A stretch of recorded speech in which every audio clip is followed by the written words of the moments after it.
Good morning. Welcome, students, alumni, and faculty of Hofstra University Masters of Public Health program. Today we'll be discussing the Certified in Public Health credential, or the Cph credential, and how it's populating the public health workforce, and why it's imperative for you to build your resume and invest in your career in public health by sitting for and successfully obtaining the Cph credential before you enter the workforce. With the Cph credential in hand, you're making yourself more marketable and competitive against other applicants in the job market. This presentation will be about 45 minutes long with 15 minutes for questions. I will send each of you the presentation, a recorded version as well as the slides after the presentation is over. I'll also send you the Cph Candidate Handbook, the Cph one-pager, it's a flyer, and the Cph Content Outline during this presentation. I've dropped these handouts into the handout section of the WebEx platform here on the right-hand side of your screen, so you should be able to grab those documents and save them. However, I will be attaching them to the email that you will all be receiving after this presentation is over. There is a question box in the right-hand corner of the screen where you can key in your questions, and I will answer them as we go along. My name is Kate Brundage, and I'm the Certification Program Manager for the National Board of Public Health Examiners, or Mbphe. We're located in Washington, D.C., and we are available by email or phone at any time during business hours. You can reach me at kbrundage@mbphe.org, or you can access me or Allison by info@mbphe.org. Either address will work. Today we'll be discussing the Mbphe, the history, Board of Directors, statistics and growth. We'll go over why the Cph, benefits and testimonials. We're going to touch upon the pilot program that we opened in 2015 and how that is going to relate to individuals who are trying to enter the workforce now, and what getting that credential means. We'll also show you a snapshot of employers who are actively seeking Cph professionals for their job postings. We'll go over the Cph process from cradle to grave, the overview, eligibility, what it means to be provisionally certified versus actively certified. We'll also go into the exam content, what it means to take a paper-based exam versus a computer-based exam. We'll go over registering for the exam, how the exam is scored. We'll touch upon some study resources. We'll go over the exam fees, and we'll go over Cph Recertification, or what happens after you are a certified in public health professional. So let's dive right into this. The Mbphe and the Cph exam. The Cph exam is not just an exam. The Cph is not just an exam, it's a credential, which means it has a governing board of directors and has eligibility requirements, an entrance exam, a recertification process every 2 years, and a code of ethics, which all Cph professionals must adhere to. The Cph exam acts as a standard benchmark to measure an individual's grasp of contemporary public health topics, which is needed as schools and programs have various graduation requirements these days. The recertification process elevates public health professionals to be on par with other health professionals with their maintenance of their licenses, certifications, and other credentials. The Cph Code of Ethics, which all Cph professionals must adhere to and uphold, assures that the essential services are being delivered based on evidence and equity. So how did the Cph come about? In 1980, the U.S. Surgeon General went out with a call to the field to establish a task force for the creation of a credentialing public health workforce.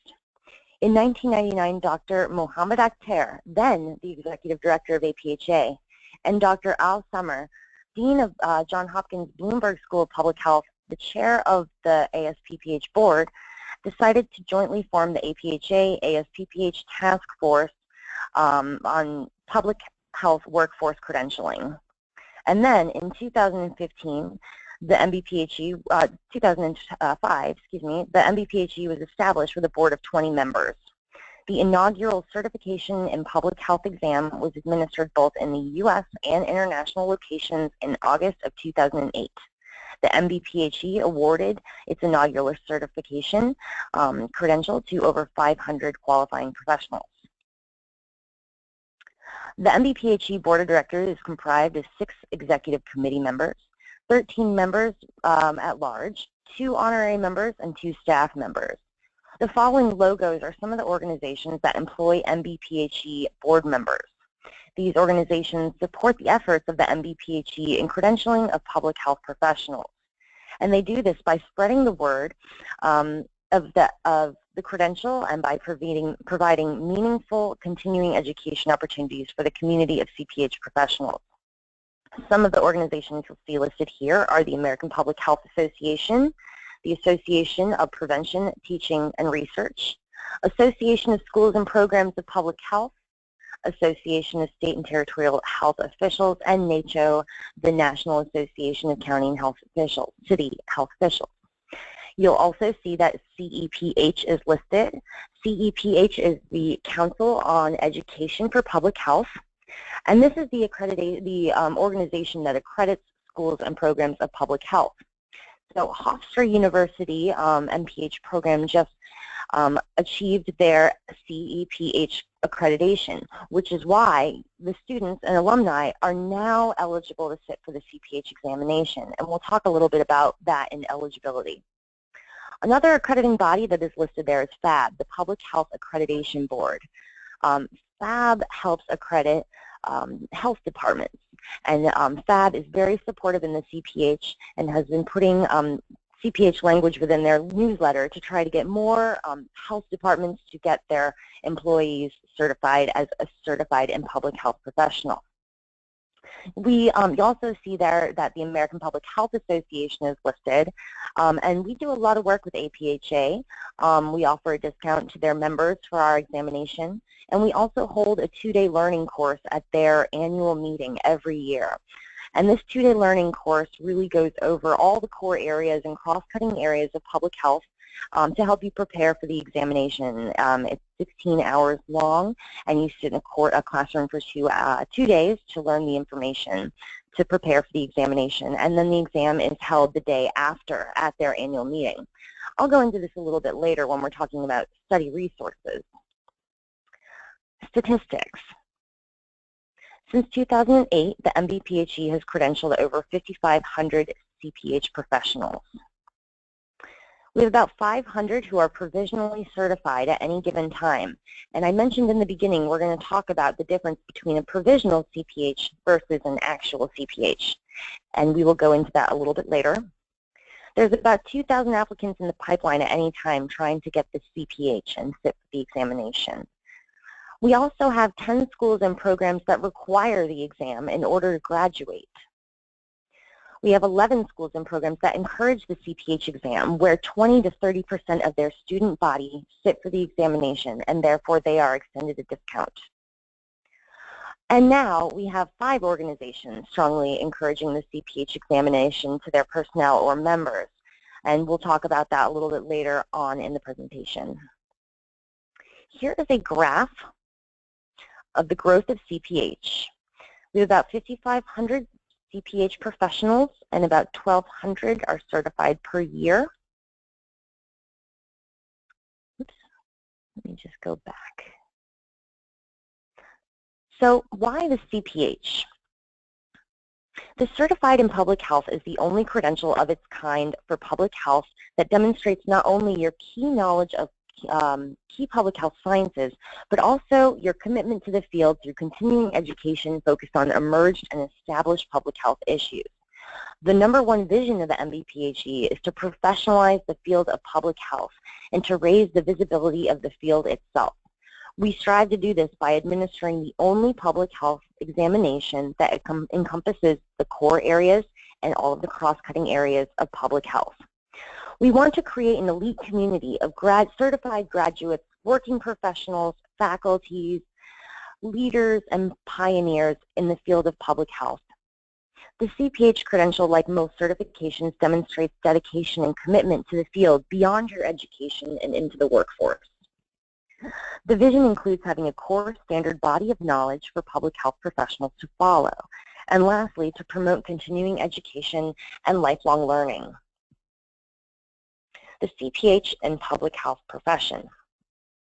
There are many reasons to get certified. Public health professionals need to stay at the forefront of their field. This is accomplished by thoroughly understanding the interaction between different specialized areas of public health, learning new strategies to cope with disasters, and constantly working to stay ahead of any threat. The CPH credential helps public health professionals to achieve these ever-achieving goals. The CPH credential distinguishes you as a public health professional at the cutting edge of an ever-evolving field. And some of the benefits include showing public health expertise by evidencing mastery of core sciences of public health, demonstrating your commitment to public health beyond your academic training, advance cohesiveness and collaboration with professionals, with your professional peers by starting from a common foundation or an elite community. This is an investment in your career and your future. It distinguishes you from others and with the only credential in public health that encompasses all 5 core areas and the cross-cutting areas. It distinguishes you from other job applicants. It tells employers and the public that you're of your constant level of preparedness. It certifies your commitment to public health. It raises the bar in public health by increasing professionalism. It creates more aware of the importance of a quality public health workforce. You stay current on best practices and education through our recertification system, and the CPH lastly assures that the community which you have served and protect that you met and maintain a national professional standard. So while there are many reasons to sit for the Cph exam, we'll stick to the following 4, and I will read some testimonials that will speak to the benefits of sitting for and successfully obtaining the Cph credential. Evidence of mastery in core skills and knowledge. This right here is Tanya Smith, a lieutenant with the United States Public Health Service, and she was a member of our pilot cohort. I'll go into what our pilot cohort is in just a few slides, but she says that though I don't hold an MPH, I bring many years of invaluable real-world public health experience to the table. I reviewed the ASPPH Cph study guide as well as other study resources. 3 months later, I successfully passed the first examination to be offered to candidates based solely on prior work experience. It has been one of my proudest professional accomplishments. Salary increases and promotions. We have Laura Ricardo here writing a testimonial from the Army Nurse Corps, the United States Army, and she says that once I received my passing notice of the Cph exam, I received an $80,000 incentive bonus offered at that time in 4 increments, and I have proudly continued to serve my commission. So there is an opportunity for employers to pay for the certification as well as give salary increases and promotions to those individuals that go above and beyond by earning this credential. It proves that you have met and can maintain a national standard in public health. This is Patrick Harper, Lieutenant Commander of the United States Public Health Service, and he says that my CPH affirms that I possess the means to positively change lives, and it motivates me to doing just that. I accept this challenge proudly in honor of my fellow Cph certified colleagues, my branch of service, and most importantly, the nation whose health I have sworn to protect, promote, and advance. We are going to skip a few of these. These are some testimonials you can read when I send the slides around. But I wanted to talk about our pilot program. In 2015, we opened up our eligibility to include individuals that have a bachelor's degree in any concentration plus 5 years of public health work experience. We found that our offices were flooded with applications, and we found about 800 applications came into the office. About 700 of them were eligible. And these individuals who didn't have the opportunity to sit for the exam before because they did not come from an MPH program or a CPH-accredited school or program of public health, they're now able to sit for the examination based on their work experience. So we're really seeing many people in the public health workforce obtaining this credential and pushing the certification forward into their public health departments and into the organizations that which they work for. We're starting to see that many employers are starting to put a preference for the Cph or a requirement for the Cph in order to work in public health, and in order to work for these certain organizations, they are putting preferences or a requirement for the Cph in their job postings. So you'll see that the Cph is already populating the workforce, and so by obtaining this credential before you graduate, you'll be ahead of the game. Here is a quick snapshot of employers that are actively seeking Cph professionals for their job postings. We have a job board through ASPPH, the Association of Schools and Programs of Public Health, where many different health departments and public health organizations input their job postings on our online, and we can see that they are putting a preference or a requirement for the Cph. And we don't see that ending anytime soon. That trajectory should continue to grow. So the Cph process. The Cph process begins with eligibility. You need to determine you are eligible under the 4 pathways that we provide as eligibility criteria. Next, you'll be able to prepare for, schedule, and sit for the Cph exam. Lastly, we'll discuss recertification and continuing education. So I'm just going to talk about the 2 eligibility requirements that pertain to everyone on the call. Because you are an alumni of Hofstra University, or because you are a student, you will be eligible to sit for the exam. So we'll start here. All graduates of CPH accredited schools and programs of public health are eligible to sit for the Cph exam. So if you are a graduate, an alumni of Hofstra University Mbphe program, you are able to sit for the Cph exam. Students, there's a little bit of a different route. You will apply the same way. However, you will need to be enrolled in the following coursework. Students that are not enrolled in all of these coursework will not be able to sit for the exam. Once you're enrolled in all of the coursework, you will be able to sit for the examination, and then you will be provisionally certified after you successfully pass the exam, and I'll talk about that just in a moment. So students that are registered or enrolled in biostatistics, epidemiology, environmental health, health policy and management, and behavioral and social sciences will be eligible to sit for the Cph examination. Now, when an alumni sits for the Cph exam and they test and they pass, they are automatically a fully active Cph, and they will receive the Cph behind their name. They will be able to collect recertification credits. They will get a username and password to our system to input recertification credits and self-report. We will send you a Cph certificate with a lapel pin, and your information will be placed on our Find a Cph registry, which means any employer who wants to verify that you are indeed a Cph will be able to look up your last name and see on our registry that you are certified. Students, however, when you pass the examination, you will be provisionally certified. This means that you cannot use the Cph after your name, nor will you have access to the Cph Recertification Portal until you graduate. So once you graduate, you'll be able to do everything the alumni, the active Cph, would be able to do. You would get your Cph certificate and your lapel pin. You'd be able to use the Cph behind your name. Going forward, though, while you wait for graduation, you can put provisional Cph on your resume. But you will not be a full Cph until you have graduated. And that is all done behind the scenes. So once you sit for the exam and you pass and you're a student, you simply just need to wait for till graduation, and your school will log in and verify your graduation all on the back scene, and we will get you certified. The Cph exam. I'm going to pause here to see if anybody has any questions on eligibility.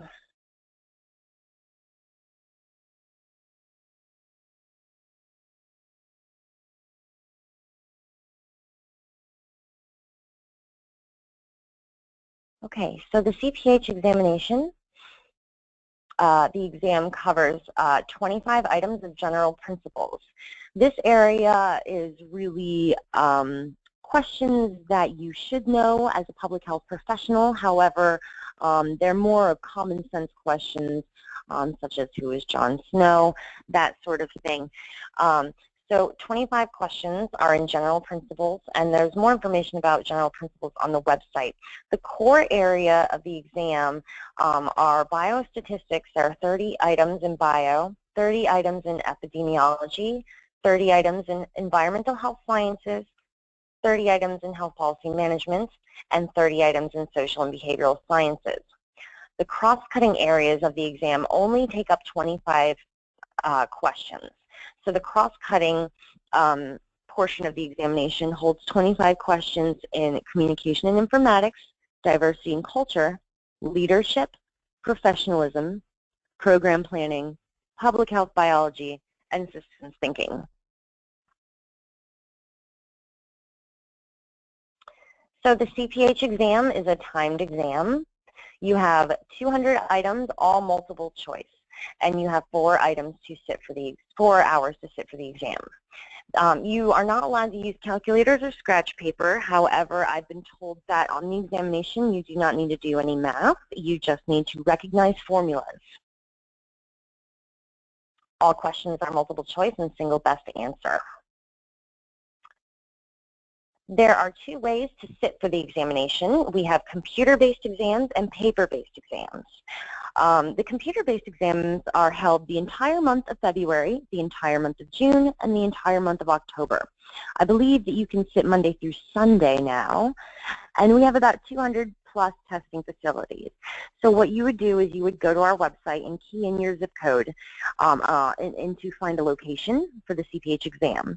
You would key in your zip code and you would find about 5 to 10 different computer-based testing facilities that are located near your home. And then you would journey to that testing facility on the day of the examination. There would be a proctor, and you would sit for the exam 4 hours, and then you would have your scores printed out for you when you leave the examination. The paper-based exam is a bit different. We hold that sporadically throughout the year, and this is for those schools and programs that really require the Cph or have 20 to 30% of their student body sitting for the Cph. Usually we see those bigger groups come to us and they will hold a paper and pencil examination on their campus for their students or alumni or faculty. Just a note that the minimum is 8 candidates. And this is upon request. We need about a 90-day lead time. So any administrators on the call thinking about maybe having a paper and pencil examination for Hofstra University, you would need to give us an email about 90 days in advance, and we'll go ahead and set that up. Now, there is a difference between computer-based exams and paper-based. So the computer-based exam, you're going to go to a testing facility near your home. You have 72 hours beforehand to register for a computer-based examination. You also have 72 hours to reschedule before that examination. And this is really important because we start to get into some examination rescheduling fees come into play, and I will speak to that. But just so you know, for computer-based, you're going to walk out with your scores in your hand. For paper-based, because we have to collect all the scores and key them into our system and do a whole process, you're not going to get your scores the day that you test. For paper-based, you're going to receive your scores by mail about 3 to 4 weeks after you sit for the examination. And there is a 30-day registration deadline. So if your school is having a paper and pencil examination in March, you need to register by February in order to sit for that examination. So there's a couple of differences within the computer-based and paper-based. Registering for the exam, our testing vendor is named PSI AMP. They were AMP, and now PSI has taken over AMP. So you may see PSI, you may see AMP, or you may see a combination of both. They are both our testing vendor. And the way that a student and alumni would apply is they would go to our website and go to Register Now. That would take you to this registration center where you see on my screen here, and there are the different work eligibility pathways to apply. Students and alumni are going to click on that left box which will take them to Mbphe's website. When you get to Mbphe's website, that's when you would create your account online, and you would select Hofstra University in the drop-down. That way, once you register under Hofstra, an email will be kicked to their administrator, who will then be able to log in and verify that you are A, a student and you are enrolled in the core courses, or B, you are an alumni and you have already graduated and are eligible to sit for the examination. Then once they verify that piece of information, you will get an email to schedule your exam and pay online. And I mentioned there is some additional fees. So the examination, to reschedule, your first reschedule is going to be free. The second time you need to reschedule, there's going to be a $125 fee attached to that. So you just want to keep that in mind when scheduling your exam, that the first exam is free, the first reschedule is free, and the second reschedule and third and fourth and so on will cost an additional $125. All scheduling, rescheduling, and deferrals will go through Mbphe. So once you register and create an account online, you can reschedule and defer your exam there. You can also call Mbphe. Their phone number is right here. It's 1-888-519-9901. And this presentation will be sent to you, the slides as well as the presentation recording. So you will have this phone number in case you need to make any changes to your exam date. And just remember that second exam is that second reschedule, there is a fee associated. There's also a fee associated if you are sitting for the examination outside the United States, Canada, or Puerto Rico. I believe it's a $100 additional testing fee if you're testing overseas. So how is the exam scored? Each item is examined for its performance and difficulty, meaning if everybody gets question 5 correct, we know that that's not a good question. It may be for all the students that get it correct, but it doesn't mean it's a good question, as in it's not performing well because it's too easy. We also have a committee that meets to discuss these analyses to see if questions are too hard or too easy. So we do a content-based analysis that determines the minimum passing standard required to achieve certification. Now each exam is equated to each other, so they are all the same. However, the cut score is different for each examination. So I wish I could tell you the score that you need to pass, but since each examination is different, that score changes based on this content-based analysis. It's handled on a pass-fail basis, and the pass rate is more than 75% of folks that sit for the examination pass. I'm going to go into test development a little bit here. And if you have any questions about this, if you really want to know more about how the exam is created and how the cut score is set and how the item bank is created and all of that, you can email us at info@mbphe.org. But I'll just go into this really quickly. The Cph exams are created using multiple choice test items drawn from a Cph item bank. The Mbphe selects faculty and practitioners each year to write new questions for the item bank. Item writers are trained on writing items for standardized exams and are given specific assignments based on deficits in the item bank and their particular area of expertise. So new item writers are assigned to an experienced item writer for mentorship who assists with the edits before the items are submitted. Most experienced item writers submit their items directly to the new item pool for review. But new items are categorized by level of difficulty, specific area of knowledge, and content outline of the item that the item addresses. Items are then submitted for review by a committee of item writers who refine and edit items before they are submitted to the bank for a second round of review.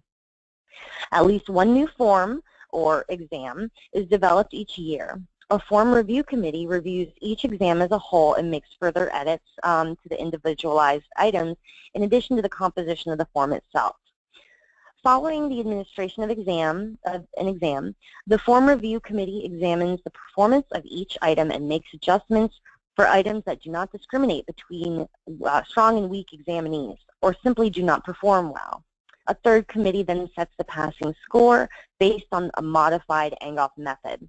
The modified Angoff method aims to pass candidates who are minimally competent. So that's kind of the test development flow. Score reporting. As I said, once you take a computer-based exam, you're going to get your scores immediately. Candidates that do not pass the exam are going to get a scaled scoring. So if you pass, you're just going to get the percentage that you passed by. But if you do not pass the exam, you're going to get a scaled scoring that says, hey, you need to do a little bit better in biostatistics. Hey, you need to study up a little bit more in social and behavioral sciences. So it'll let you know what areas you need to brush up on in order to retake the exam. All scores are sent to the school and program. The schools and programs are under confidentiality. They will not share your scores with anyone. These scores are simply used in the school and program so that they can beef up their curricula. If they are noticing that all of their students are not performing well in health policy and management, they know that they need to beef up that curricula a little bit more. So that's how the scores are used within the system, within the schools and programs, but they are not distributed to anyone else, and your scores will never be shared or placed online or anything like that. You do have a score report in your recertification portal. So once you pass, you're going to have a username and password to your recertification portal to track your recertification credits, and within that portal, your score report will live. So you can always go back and look at how you did on the exam.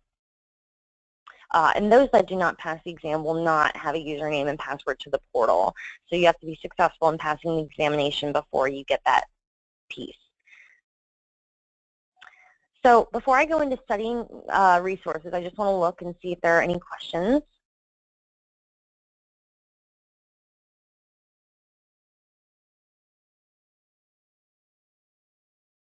Okay, there are no questions yet. So we will continue.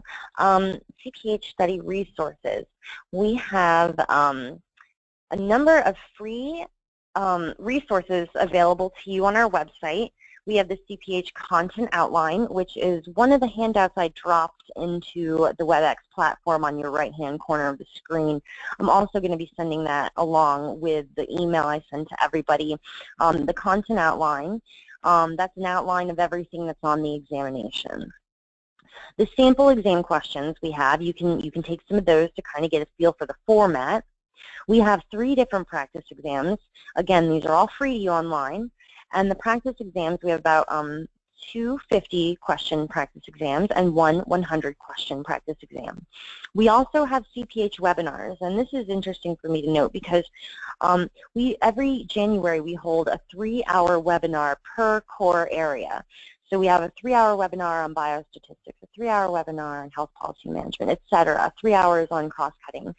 So these webinars are led by an ASPPH faculty expert who, and these are held in the month of January. So if you go to our website right now and go to study resources, you can register for these webinars. They're online right now, and I believe the first 2 have already been conducted, social and behavioral sciences as well as cross-cutting areas, but those are online and recorded, so you can find them on the website. So the Cph Content Outline, this is kind of what it looks like. I believe it's only 14 pages long. However, it's very, very important. If it's on the Cph Content Outline, it's on the Cph Exam. So you want to use this as your map. And the other resource that we have that is not free of charge is the ASPPH Cph Study Guide. What you want to do is you want to print out this content outline, you want to purchase the ASPPH Cph Study Guide, and you want to go through this guide, this content outline while you study the study guide, and take your notes on it, and just make sure that if it's on that content outline that you know what it means, that you understand, and you could pass the exam based on that knowledge. I said we have examination orientation practice items. There are 13 sample questions on our website in the format of the Cph exam. They are best single answer, and you can find those on our study resources page as well. I mentioned we have practice exams, and you can go to, again, Cph Study Resources, and you can take any of those practice exams. We have 2 50-question practice exams and 1 100-question practice exam, and these scores are just emailed to you, and it's just for practice, so nobody will see your scores. And here is our ASPPH Cph Study Guide. This is really the Bible. So this has an overview of each area. It has suggested readings, definitions and terminology, sample questions, 100 practice question tests, again, those 2 50-question practice tests. So you're going to want to go ahead and purchase this. It's $39.99. You can just go to the website and purchase it online, and you want to use that Cph Content Outline handout along with this interactive study guide online to prepare. As I mentioned, we have Cph Webinars. They're actually occurring right now. However, we have them archived, I believe, all the way till 2014. So if you want to listen to as many of those as you would like, you can. They're free to you on the website. However, if you want to participate in the live presentations that are happening this month, you want to go ahead and go to our website and register for them. There are 3 remaining, I believe. These are recorded every January, and they're free to listen. Also, just a side note is that after you're certified, if you find that you're having trouble with recertification, you're having trouble finding activities in your area to gain Cph credit for, you can always listen to these Cph presentations in order to gain credit. So they're each 3 hours long, so if you think about it, there are 6 of them. That gives you 18 Cph credits, recertification credits. So that's a really good resource if you find you're running out of credits and running out of time to recertify. So I urge all of you to go to our website, go to Cph Study Resources, and register for these January exams. They will help you tremendously in preparing for the examination. All right, and then I mentioned we hold a 2-day learning course at the APHA annual meeting. APHA is the Association of American Public Health Association, and they are a membership association geared for the public health professional. So if you're a member of APHA, we offer a discount for the examination. We also offer the study material for free. So you may want to look into joining APHA or attending their annual meeting in Atlanta, Georgia in November of this upcoming year. The fee for the 2-day learning course, where you sit in a classroom for 8 hours for 2 days, is $350. And then on that 3rd day, you would sit for the paper-based exam, and that's the separate fee for the Cph examination, which I will go into a little bit later. Oh, right now. So the prices and discounts for the Cph exam, you'll see here that the standard fee for the Cph exam is $385.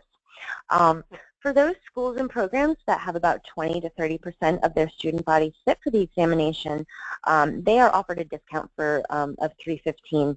And for those schools and programs that are requiring the Cph examination for graduation, they are offered a discount of $250 for the examination.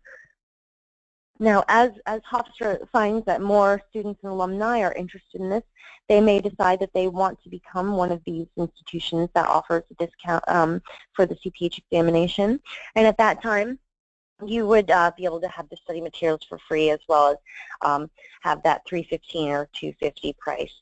But since Hofstra University just got accredited, I think we're at the beginning stages, so stay tuned. You can retake the exam anytime, multiple times a year. You know, there's no limit on how often you can retest. And again, those testing dates are February, June, and October for computer-based. I mentioned the schools and programs and organizations that are strongly requiring or strongly encouraging the Cph examination. I just wanted to list those here for you so you can see. These are some of our schools and programs in public health that are now requiring that you obtain this credential in order to graduate. So these students are going to be leaving their schools with the credential in hand and entering the workforce with it. So we're going to see that the workforce is going to continue to be populated with this Cph credential, and so you don't want to fall behind. You definitely want to have it as well, especially when you're looking for work. And here are some of the schools and programs that offer a significant discount for a volume discount for having 20 to 30% of their student body sit for the Cph examination. And lastly, the organizations that are offering a discount, I mentioned APHA. They offer a discount for the examination. If you are an ASPPH fellow, there's a discount there. Army Public Health Center, Commissioned Officers Association, Navy Nursing Corps. A new one is Army Nurse Corps. They have just signed on. And the United States Public Health Service. So, before we go to recertification and what it means to be certified and how to upkeep the credential, I'm just going to check and make sure there are no other questions.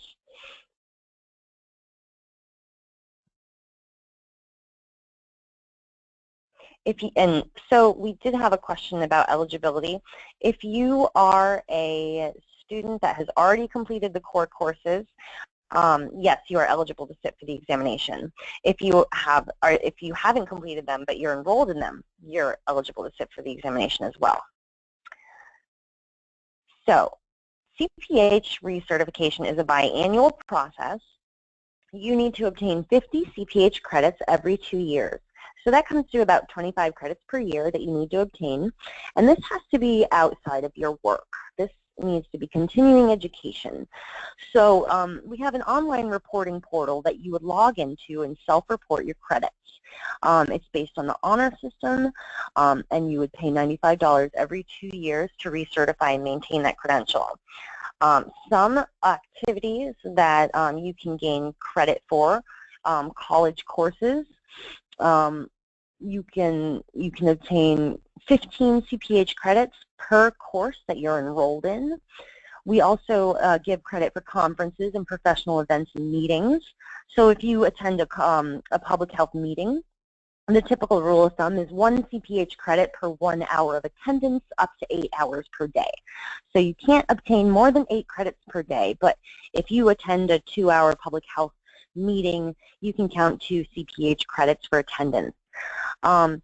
You can also obtain credit for conferences. So if you did attend APHA, APHA would be about 8 credits per day, and that's about a 3 to 4 day conference. So you can imagine that if you go to one conference and maybe listen to a few webinars, you'll be able to recertify with that 50 credit requirement.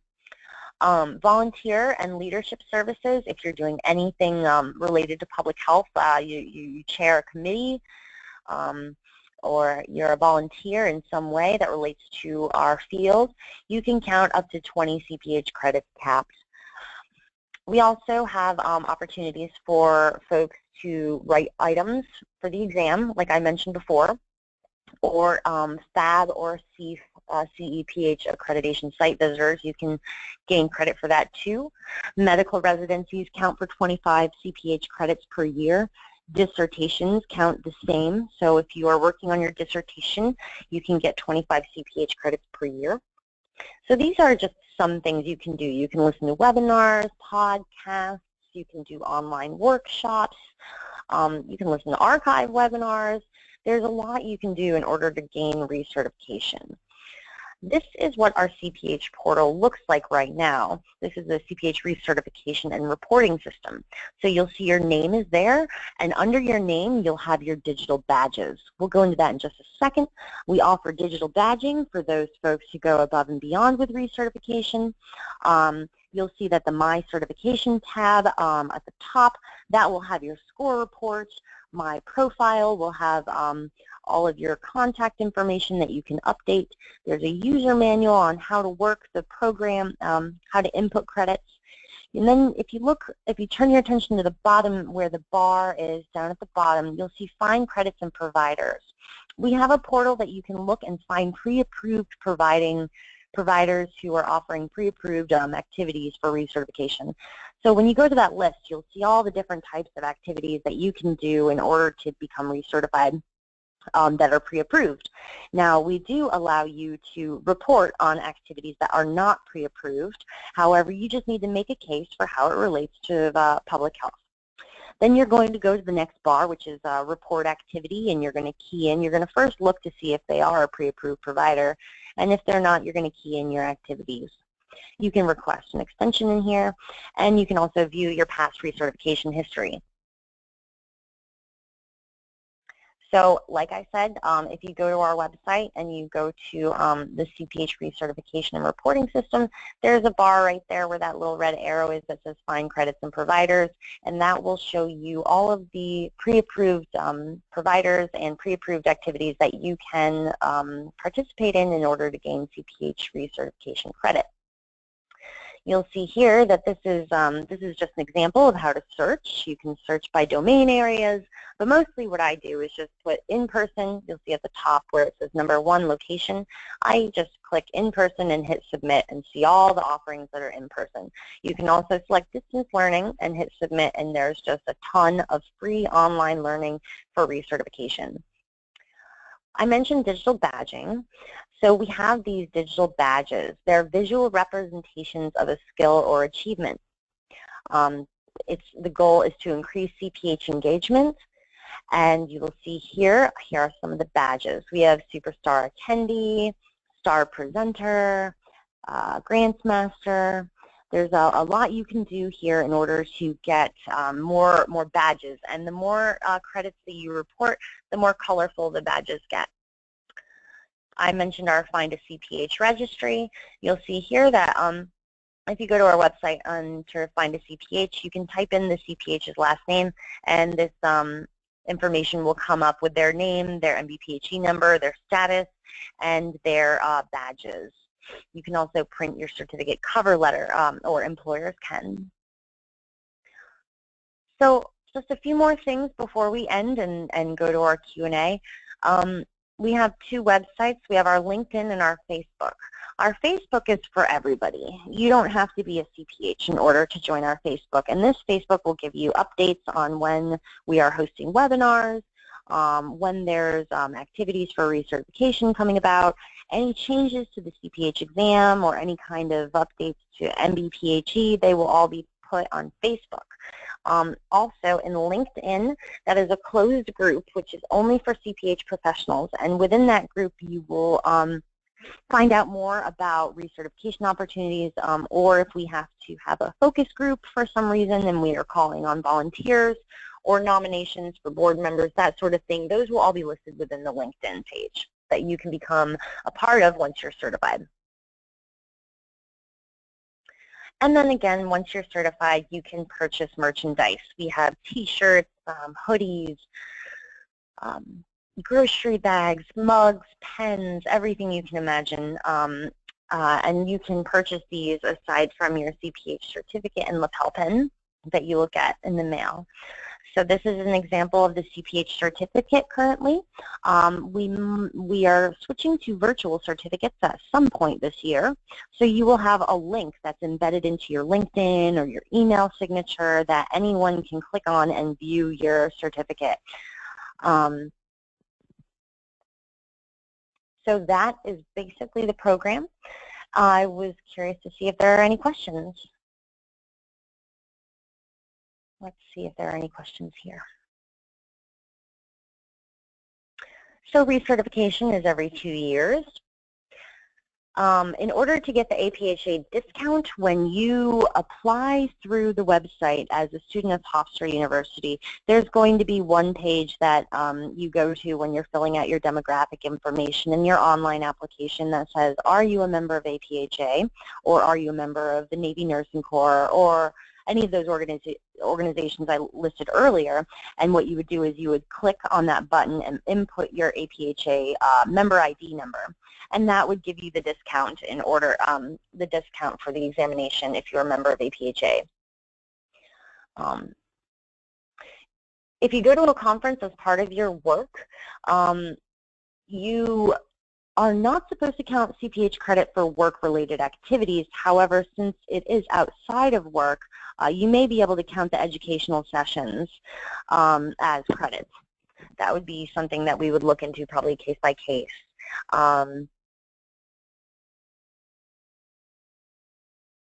So as I mentioned, somebody is asking about what is considered a passing score for the Cph exam, or is it pass-fail? So there is a cut score that you would need to go above in order to pass the exam. However, as I mentioned, each exam is different. Therefore, while the forms are equated to each other for fairness, they are different examinations, therefore there's a different cut score. So we cannot release the passing score because it's different for each examination, but you can assume if you get over 70%, I believe, then you will have passed. And the webinars are all recorded and placed online. Those webinars that are occurring this January, they're all going to be recorded and put on the website, so you can either listen to them there or you can register and listen to them live. So that is an option for you.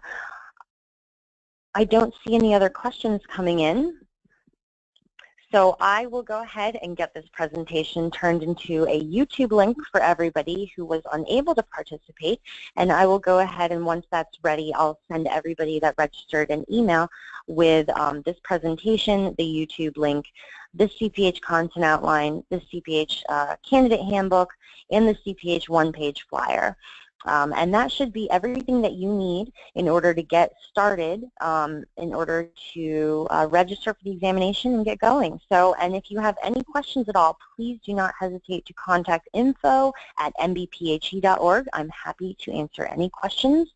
And thank you very much for your time today. Good luck on the examination. Have a great day.